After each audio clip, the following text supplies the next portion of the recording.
Hello दोस्तों, श्री राधे राधे। आप सभी का स्वागत है आप सबकी अपने यूट्यूब चैनल पे। आप लोग कैसे हैं? ठीक होंगे और भगवान विष्णु की कृपा से बढ़िया ही होंगे। तो चलिए दोस्तों, सबसे पहले हम जान लेते हैं साल की पहली पूर्णिमा पर गौ माता की एक चीज़ खिला दीजिएगा, जिससे कि आपके घर में जन्म जन्मांतर तक पैसा या धन की कमी कभी नहीं होगी। तो वीडियो को पूरा देखिए और इतना पैसा आएंगे कि गिनते गिनते थक जाएंगे, है ना। ये है, तो आप लोग शुरू से लेके लास्ट तक देखिए। अगर माता लक्ष्मी और श्री हरि विष्णु को आप सब अपने पास रखना चाहते हैं तो आप लोग ज़रूर से ये उम्मीद करेंगे कि हाँ, तो माता लक्ष्मी आपके घर में ज़रूर आएंगे। और वीडियो फुल वॉच करके वीडियो को लाइक करिए, चैनल को सब्सक्राइब करिए और शेयर किया करिए, क्योंकि इससे क्या होगा कि आपको जो पुण्य होगा वो मिलेंगे और इससे फल प्राप्ति होता है। जैसे कि जो व्यक्ति नहीं जान रहा हो तो उनको भी आप ये वीडियो शेयर करते हैं तो वो भी देख के वो कार्य कर पाते हैं, तो वो भी आगे बढ़ते हैं। कभी भी ये कहा गया है कि हाँ, कोई व्यक्ति किसी का भलाई नहीं चाहता, लेकिन ये तो ज़रूर चाहता है गिरा देना चाहिए। ऐसे जो अगर ये कांटा बन के खड़ा रहता है ना दोस्तों, तो उनको कांटा से ही गुजरना होता भी है। तो ऐसा गलती कभी ना करे। कोई कर रहा है, करने दो। आप अपने विश्वास और नियंत्रण पे रखो और अपना कार्य खुद से स्वयं करो। क्योंकि अगर आप अपना कार्य कर रहे हो, अपना काम कर रहे हो, तो आपको उसमें कोई बाधा नहीं आने वाली और कोई तरह की कोई बातें नहीं होती है। लेकिन हाँ दोस्तों, वहीं पे जो कार्य आप लोग नहीं करने के लिए सोचते हैं और वही कार्य फिर बाद में करना पड़ता ही है, तो इससे पहले कि आप लोग देर नहीं करते हुए वीडियो को आगे बढ़ाएंगे, तो साल के जो पहली पूर्णिमा होती है हर एक साल पूस की, जो कि उन्हें बहुत सारे महत्व होती है, जिसे कि हम पूर्णिमा के दिन सुबह प्रातः स्नान करके और स्नान करने के साथ साथ फिर हमें, जैसे हम स्नान ध्यान करते हैं तो उनके साथ हमें बहुत सारे ऐसे भी कार्य होता है जिसे हमें करनी होती है। वो कार्य क्या होता है तो हम जानेंगे। तो हमें उस दिन सबसे प्रातः उठना चाहिए ब्रह्म मुहूर्त में और स्नान करना चाहिए। स्नान करने के बाद आप उस दिन जो है यानी सात्विक भोजन बनाएं। भोजन बनाने में आप चाहो तो आप उस दिन यानी कि आप चाहो तो गौ माता भी खिला सकते हैं, और आप चाहो तो आप आंवला को जो वृक्ष होती है, तो मैं इसमें जो है दो सबसे खास महत्वपूर्ण उपाय बताऊंगी, जिससे कि उससे 2-4 भी हो सकता है, क्योंकि वीडियो बड़ी है तो हमें 4 भी बतानी है। तो हम पहले ही बताएंगे जो आपको कौन सी कार्य करनी है। सबसे पहले उस दिन गूगल का धूप जलाए, जिससे कि आपके घर में एकदम सकारात्मक सी बनी रहे, तो उनका करना चाहिए। उस दिन हवन, सत्यनारायण भगवान के पूजा कथा अगर नहीं करवा रहे हैं तो कोई बात नहीं, आप मोबाइल में भी सुन सकती है। ज़रूरी नहीं कि आप ब्राह्मण को बुला के ही करो, नहीं, आप अपने से भी कर सकते हो। और उस दिन हर एक व्यक्ति को कथा भी सुनना चाहिए। फिर उनके साथ साथ आपको कथा सुनने के साथ साथ आपको क्या करना चाहिए दोस्तों कि उस दिन जब पूजा पाठ हो जाए उनके बाद अगर आप खाना बनाने जा रही है तो सात्विक भोजन में उस दिन हर एक व्यक्ति के घर में खीर बनते ही है, तो उस खीर और थोड़ा सा पूड़ियाँ ज़रूर बना लें। पूड़ियाँ बनाने का मतलब है कि उसमें नमक नहीं डालना है और सिंपल साधारण सा पूड़ियाँ बनाने के बाद आपको ये जो पूड़ियाँ होती है ये आप गौ माता के खिलाने के लिए रेडी करना है। अगर आप खीर बना रखी है तो उस पूरी के ऊपर खीर डाल देंगे, नहीं मीठा के तौर पे अगर आपने हलवा बना रखी है तो हलवा दे देंगे। और लेके ये गौ माता को ज़रूर से खिला देना चाहिए दोस्तों। इससे क्या होता है, हमारे घर में कभी भी अन्न वस्त्र धन की कमी नहीं होती है। और साल की शुरुआत अच्छे तरीके से करें तो आपको पूरा साल यानी धन पैसा शोहरत हमेशा बने रहेंगे, जो आपको जन्म जन्मांतर तक कभी कमी नहीं होगी।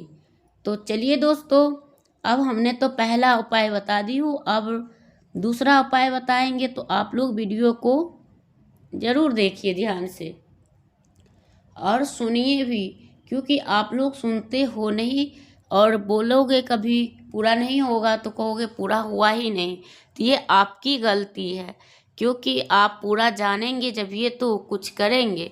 और जैसे कि आपने सुबह सुबह स्नान करते हैं, है ना, पूर्णिमा के दिन, तो उस दिन आपको क्या करना चाहिए कि आंवला वृक्ष का पूजन जरूर करें।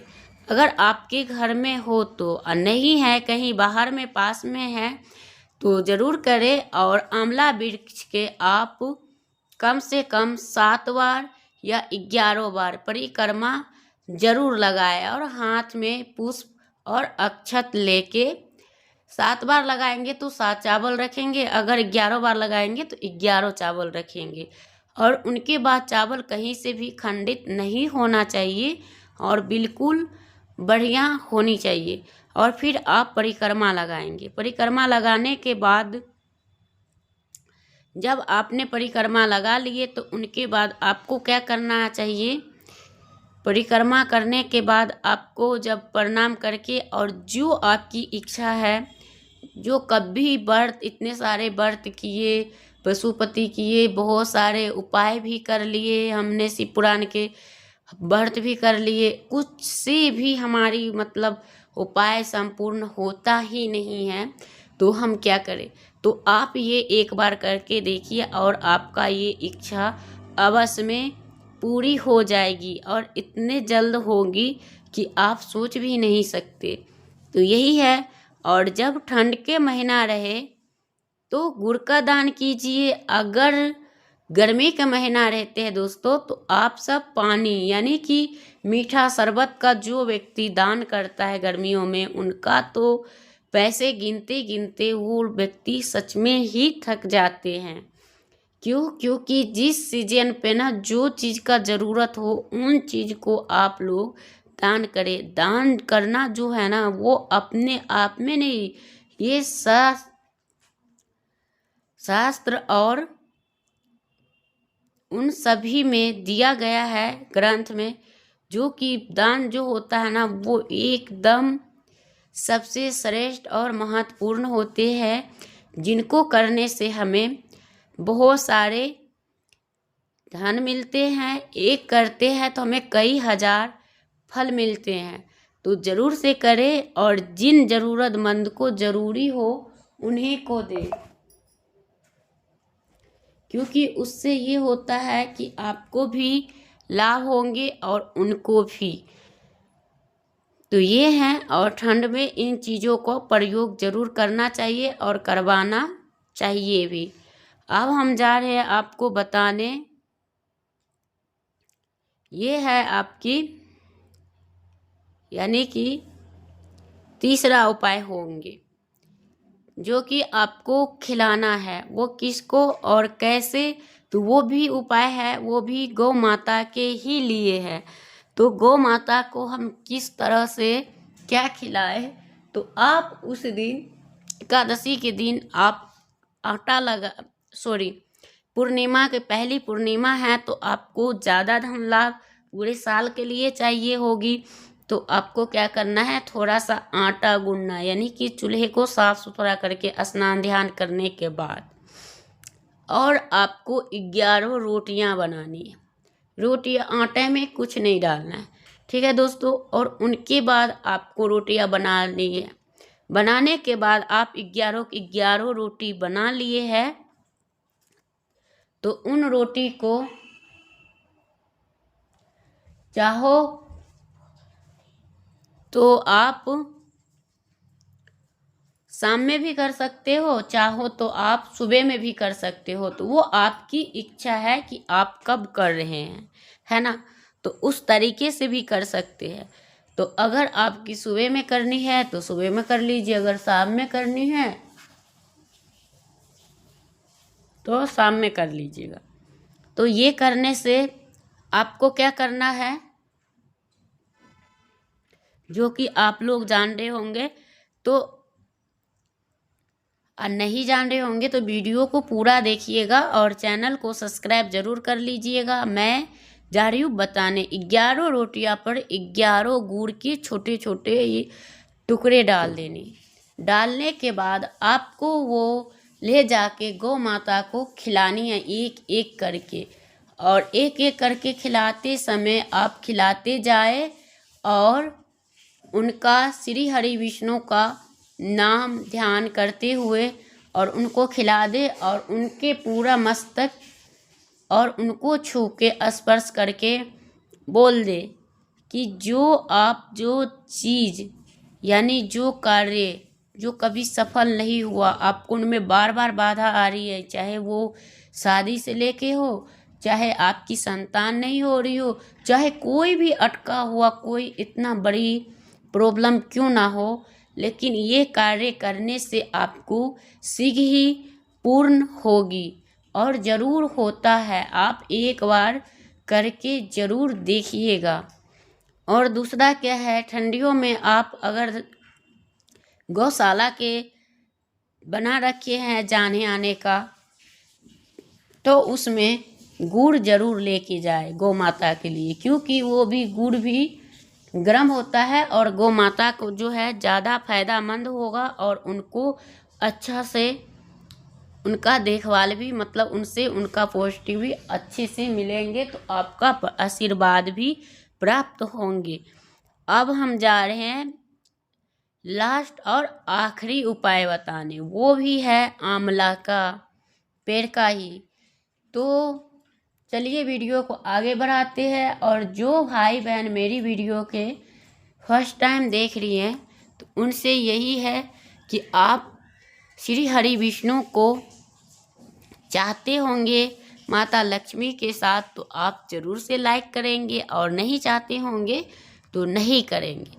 तो आपको क्या करना है, आपको करना यही है कि जब आप ये उपाय कर रहे हैं तो आपको सुबह में करो चाहे शाम में करो। अगर सुबह में स्नान कर रखी हो तो कोई बात नहीं, और नहीं शाम को कर रही हो तो आपको हाथ पैर धो के वस्त्र बदल के और अपनी उपाय कर लेनी है। वो किस तरीके से करेंगे और कैसे करेंगे, तो चलिए दोस्तों बताएंगे। आपको सबसे पहले एक मिट्टी का दीपक लेना है चौमुखी, और उनके बाद आपको जो है उसमें बाती कैसी होनी चाहिए, रुई का या और कपड़े का। तो उसमें बाती जो होनी चाहिए वो रहेंगे कच्चा सूत्र यानी रक्षा सूत्र का, जिन्हें कलावा कहते हैं बहुत लोग, तो उनका। और उनको लंबी लंबी बना लेना चाहिए ताकि वो चौमुखी दीपक के बराबर में आराम से बैठ जाए। उनके बाद आपको क्या करना है दोस्तों, उन दीपक में सरसों का तेल भर देना है। भरने के बाद आपको ले जाना है और दीपक के नीचे जो है अक्षत पहले आसन देना है। आसन देने के बाद आपको क्या करना है, आसन देने के बाद आपको उसी के ऊपर दीपक रखना है। दीपक रखने के बाद आपको उस दीपक को एक एक करके प्रज्वलित करना है, और चाहो तो माता लक्ष्मी का बीज मंत्र का भी जाप कर सकते हो, चाहो तो आप ओम भगवते वासुदेवाय का जाप करते हुए भी आप जला सकते हैं।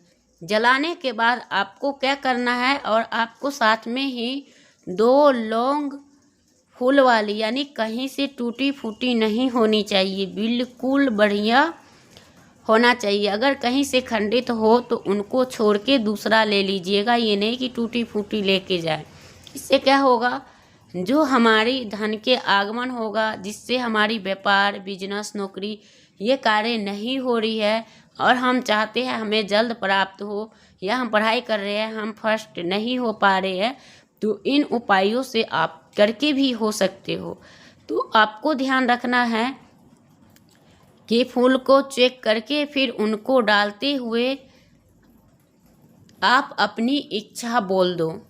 बोलने के बाद आपकी देखते देखते समय कब आ जाएंगे, कब आपकी इच्छा पूरी हो जाएगी और पता भी नहीं चलेंगे, और जलने दीजिए। उनके बाद आप अपना 11 बार और या 21 बार आंवला का परिक्रमा लगाकर आप चले आइए। और अगले दिन जो वो दीपक के नीचे जो चावल है उनको क्या करना है, तो उनको पक्षियों को खिला देना चाहिए और या तो जल में बहा देना चाहिए। ये कार्य कर देते हैं। और जो दीपक है उनको अगर जल है तो जल में प्रवाहित कर दीजिए लौंग के साथ समेत, और नहीं है तो आप उस दीपक को मिट्टी में यानी खेतों में दबा दीजिए खोद के। तो यही 2 कारण है कि आप जलाएंगे तो भी और नहीं जलाएंगे तो भी। तो दोस्तों हमने तो चारों उपाय बता दिए, और जो इसमें वो पूर्णिमा दिन का जो महत्वपूर्ण और संपूर्ण जानकारी है वो है कि जो व्यक्ति, जैसे कि जो महिलाएं या जो आदमी पूर्णिमा का व्रत रख रहे हैं, तो वो फलाहार में क्या किस तरह की फलाहार करनी चाहिए, तो हमने ये वीडियो डाल रखी थी और आप लोग नहीं देखे होंगे, तो इसलिए इसी पूर्णिमा के वीडियो में ही डाली थी कि आप अगर शरीर से स्वस्थ है तो नहीं फलाहार करेंगे तो भी चलेगा, अगर आप नहीं है तो आप फल का, नारियल पानी का, जूस का, अपने घर के, ये नहीं बाहर के, कभी भी कोई भी बड़ त्योहार में नहीं खाना पीना चाहिए, क्योंकि उसमें ना मतलब केमिकल सब डाला हुआ होता है। जैसे कि नमक उमक कोई पीता है तो उनमें डाला हुआ होता है, उसी में आपको भी बना के देते हैं, वो धो पोछ के नहीं बनाते हैं। तो इसलिए उस दिन कहीं बाहर का चीज़ ना खाए तो अच्छा है। और जो लोग मानते ही नहीं तो उनके लिए क्या ही कहे, कोई शब्द नहीं है। फिर दूसरा क्या है कि अगर आप शुगर पेशेंट है तो आप क्या कर सकते हैं, तो आपको संधा नमक खाना ही होगा। तो देखिए भगवान कहते हैं शरीर भी सबसे बड़ा धन होता है, अगर आपका शरीर ही नहीं है तो आप क्या ही करेंगे। तो इसलिए आप इन चीज़ को इतना टेंशन भी नहीं लेना है और जितना हो सके उतना करना है, और करने के साथ साथ आपको ये भी ध्यान रखना है कि हम किस तरह से और किस प्रकार से करें। तो चलिए दोस्तों, आप सभी को सारी बातों समझ में आ गई होगी, तो वीडियो को कर दीजिएगा लाइक, चैनल कर दीजिएगा सब्सक्राइब। अब मैं करूँगी वीडियो को यहीं पे एंड, फिर मिलते एक नया वीडियो के साथ। श्री राधे राधे।